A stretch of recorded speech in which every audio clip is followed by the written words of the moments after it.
आज मैं आपके लिए एक सस्पेंस थ्रिलर मूवी की एक्सप्लेनेशन लेकर आया हूँ। इस मूवी में लॉरा नाम की एक लेडी जर्नलिस्ट छुट्टियां बिताने के लिए समंदर के बीचों बीच एक याट पर जाती है और वहाँ वो सीरियल किलर्स के दरमियान ट्रैप हो जाती है।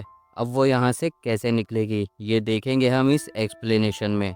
तो चलिए शुरू करते हैं। मूवी की शुरुआत होती है एक फेमस जर्नलिस्ट लॉरा से, जो रियल स्टोरी बेस्ड आर्टिकल्स लिखती है और उसके आर्टिकल्स हमेशा वायरल होते हैं। एक दिन उसे एक लग्जरी याट पर 3 दिन के ट्रिप का एक इनविटेशन मिलता है, जिसे वो हैप्पीली एक्सेप्ट करती है। याट पर पहुंचकर उसे पता चलता है कि उसका एक्स बॉयफ्रेंड बैन अब फोटोग्राफर बन चुका है और वो भी याट पर मौजूद है। दोनों के बीच एक ऑकवर्ड मोमेंट क्रिएट हो जाता है। लॉरा को रहने के लिए कैबिन नंबर 8 दिया जाता है।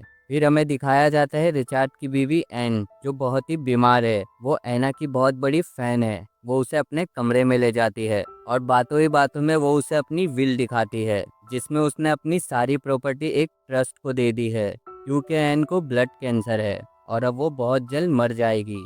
एन उस विल को एक लॉकर में रख देती है और उस लॉकर की चाबी को किताबों के बीच छुपा देती है और लॉरा ये सब अपनी आंखों से देखती है। उसी रात वो देखती है कि एक आदमी ने कैबिन नंबर 10 में से एक औरत को ढकेल कर समंदर में फेंक दिया है। लॉरा फौरन ही इसकी रिपोर्ट याट के क्रू को करती है, लेकिन जब वो सब मिलकर ढूंढते हैं तो ना तो कोई लड़की मिलती है और ना ही गेस्ट लिस्ट में कोई एक्स्ट्रा आदमी का नाम होता है। सबको ऐसा लगने लगता है कि लॉरा ने कोई बुरा सपना देखा है। लॉरा को पूरा यकीन है कि उसने सच देखा है। वो अपनी बात प्रूफ करने के लिए यार्ड के मालिक रिचार्ड को पूरा किस्सा बताती है, लेकिन सीसीटीवी या किसी भी प्रूफ से कुछ साबित नहीं होता। लॉरा की आंखों में डर है। वो बेन को एक कोने में ले जाती है जहां उनकी बातें कोई नहीं सुन सकता। लॉरा बेन से कहती है कि एक आदमी ने उसे पानी में ढकेल दिया है और ये सब मैंने अपनी आंखों से देखा है, लेकिन कोई भी मेरी बात पर यकीन नहीं कर रहा है। सबको लगता है कि मुझे हेलुसिनेशन हो रहा है, मैं पागल हो गई हूँ। बेन उसे गौर से देखता है और कहता है कि ये लोग बहुत अमीर लोग हैं, इनकी पॉकेट में इतना पैसा है, ये लोग तुम्हारे जैसे किसी रिपोर्टर को अपनी इमेज खराब करने नहीं देंगे। अगर तुम इनके खिलाफ कुछ प्रूफ करने की कोशिश करती हो तो ये लोग तुम्हें भी मार सकते हैं और तुम्हारा करियर और तुम्हारी लाइफ सब कुछ बर्बाद हो जाएगी। और वो उसे सलाह देता है कि तुम छुट्टी पर हो, इस ट्रिप के मज़े लो और कोई काम मत बनाओ और ये सारी बातें भूल जाओ। ये सब कहकर बेन वहाँ से चला जाता है। अगली सुबह लॉरा अपनी इन्वेस्टिगेशन शुरू करती है। वो अपने बाथरूम की खिड़की से निकलकर डायरेक्टली कैबिन नंबर 10 के बाथरूम में घुस जाती है। वहां से वो बाथरूम के ड्रेन से कुछ बाल निकालती है जो उसकी बात का प्रूफ हो सकते हैं। उसके बाद कोई उसे यार्ड के स्विमिंग पूल में धकेल देता है और पूल का गेट बंद करके उसे डूबने के लिए छोड़ देता है, लेकिन कोई उसे देख लेता है और उसकी जान बचा लेता है। लेकिन रिचर्ड और डॉक्टर मेहता उसे समझाते हैं कि वो काम के बोझ की वजह से पागल हो रही है। तब लॉरा अपनी बात साबित करने के लिए उन बालों को प्रूफ के तौर पर दिखाना चाहती थी, लेकिन जब वो लोग उस कमरे में जाते हैं तो वो बाल बिल्कुल साफ हो चुके थे, यानी कोई उसे रोकना चाहता था। एक रात लॉरा को वो लड़की दिखाई देती है जिसे उसने कैबिन नंबर 10 में देखा था। वो उसे खींचकर याट के इंजन रूम में ले जाती है। वहां पहुंचकर लॉरा उसे पकड़ लेती है। जब वो लड़की का हुड उतारती है तो उस हुड के साथ उसका विग भी गिर जाता है। वो लड़की बिल्कुल रिचार्ड की बीवी एन जैसी लग रही थी। लॉरा कुछ समझ पाती इससे पहले ही वो लड़की उसे मारकर बेहोश कर देती है। लॉरा की आंखें खुलती है तो वो एक अंधेरे रूम में बंद पाई जाती है। दरवाज़ा खोला जाता है और एंजा, जो एना की डुप्लीकेट है, वो अंदर आती है, हाथों में इंजेक्शन लिए हुए। लॉरा उसे देखकर शॉक रह जाती है।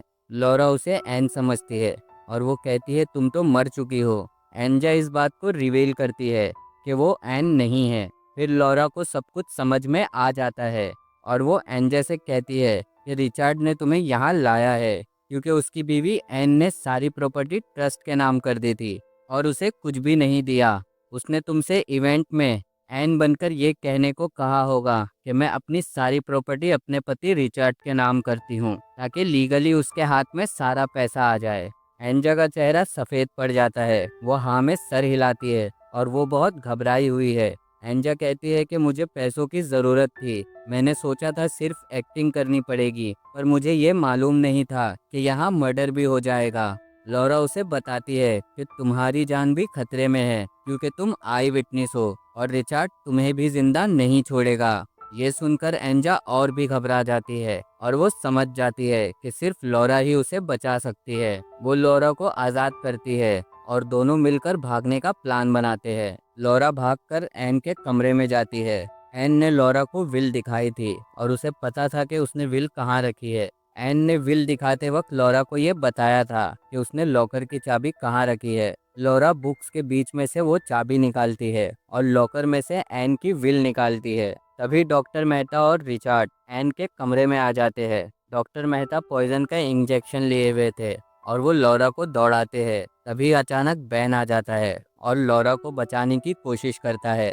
डॉक्टर मेहता का इंजेक्शन गलती से बैन को लग जाता है और बैन की वहाँ मौत हो जाती है। अपनी जान बचाने के लिए लॉरा समंदर में कूद जाती है। रिचर्ड उसे ढूंढने का ऑर्डर देता है, लेकिन डॉक्टर मेहता कहते हैं कि ये पानी बहुत ठंडा है और लॉरा तो इसमें जमकर ही मर जाएगी।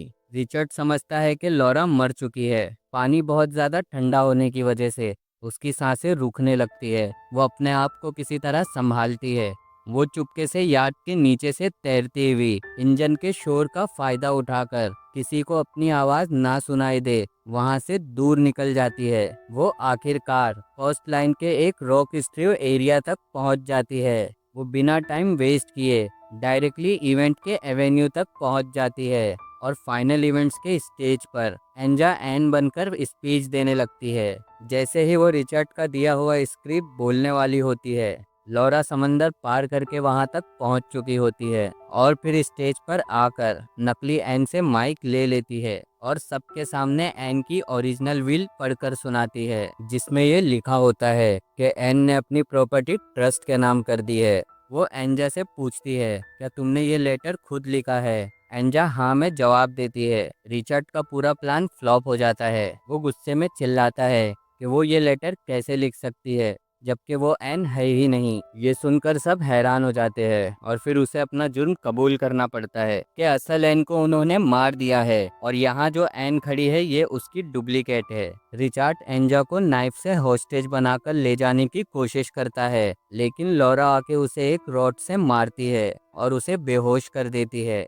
फिर वहाँ पुलिस आ जाती है और रिचर्ड को गिरफ्तार कर लिया जाता है। यहाँ लॉरा का मिशन पूरा हो जाता है। वो ये साबित कर देती है कि केबिन 10 में जो हत्या हुई थी उसका कातिल रिचर्ड ही था। छुट्टियां बिताने के बाद वो अपने ऑफिस वापस आती है और इस रियल इंसिडेंट पर जो उसके साथ हुआ था उस पर वो आर्टिकल लिखती है और ये आर्टिकल भी उसका वायरल हो जाता है। अपने आर्टिकल में वो हर एक कैरेक्टर के बारे में डिटेल देती है। स्पेशली बेन के बारे में वो अपना गम जाहिर करती है क्योंकि वो बेचारा बेवजह ही मारा गया था। और ये कहानी यहाँ ख़त्म हो जाती है। अगर आप लॉरा की जगह होते तो क्या करते? कमेंट में ज़रूर बताएं।